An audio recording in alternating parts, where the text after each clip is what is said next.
Yo guys, what is going on? It's Luki here and welcome back to another video. In today's video, I'm going to be giving you guys the best settings on Modern Warfare after the new update. So, I've been messing around with the settings quite a lot recently. I haven't really found this perfect settings for me until I found these settings. Trust me, these settings are a game changer. I'm going to get straight into this and put the settings up on the screen now. If you do enjoy this video or if it does help you out, make sure to leave a sub and a like. I would really appreciate it.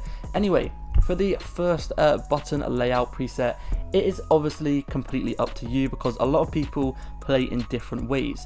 Now, personally, the two I would recommend is basically bumper jumper, and maybe that's really it. To be fair, bumper jumper is the main one that I recommend using. All the other ones, it's kind of personal preference, all these other ones, to be fair. Like, it is completely up to you what you use. Personally, I actually play claw. If you guys don't know what claw is, then basically you use your index finger above all of the buttons, and that means you don't have to take your finger off the trigger or anything like that when you are shooting and jumping, all that kind of stuff. So you can jump and you can shoot at the same time, and that is what I recommend you guys using these button layouts for.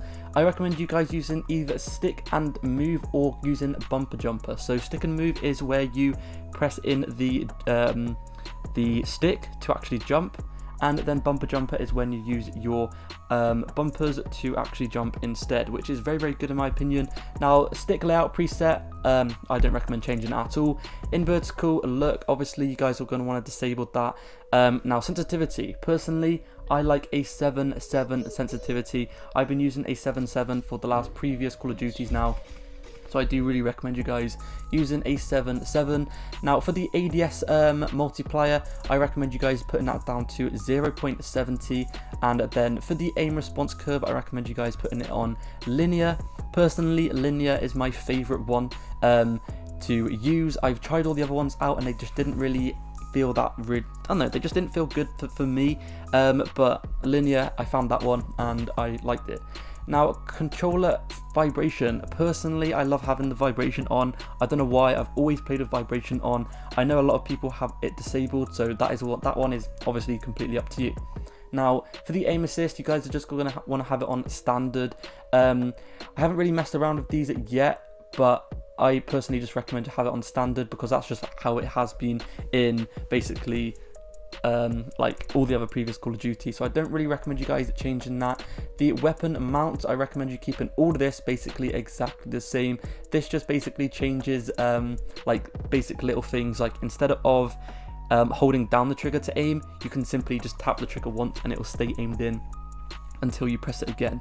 Now, I don't know about you, but that sounds absolutely awful, so I recommend you guys just keeping all of this stuff as default as it comes. So as you guys can see here, just slide in, you guys can either hold it to slide or tap it to slide, and I just recommend keeping all that at default. The next one I recommend you guys doing is changing the way the game actually looks. So I recommend you guys having your brightness at just around about 50 to 60. I recommend you guys having your film grain at about 20, and then I recommend you guys having tooltips on. Tooltips are always helpful. They just literally just give you a little bit of tips and that every now and then. I recommend you guys keeping all this the default, but then when it comes to motion assist, you guys should put it on disabled because it's absolutely awful with it on, and I honestly don't know why it's even in the game.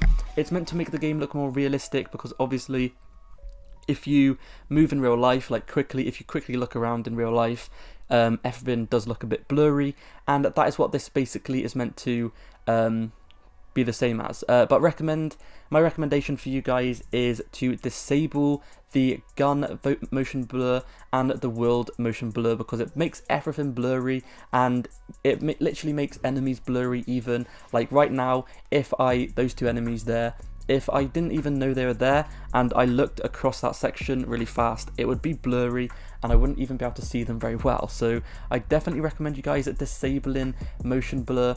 It is probably one of the best things that you guys will do to improve the way your game looks.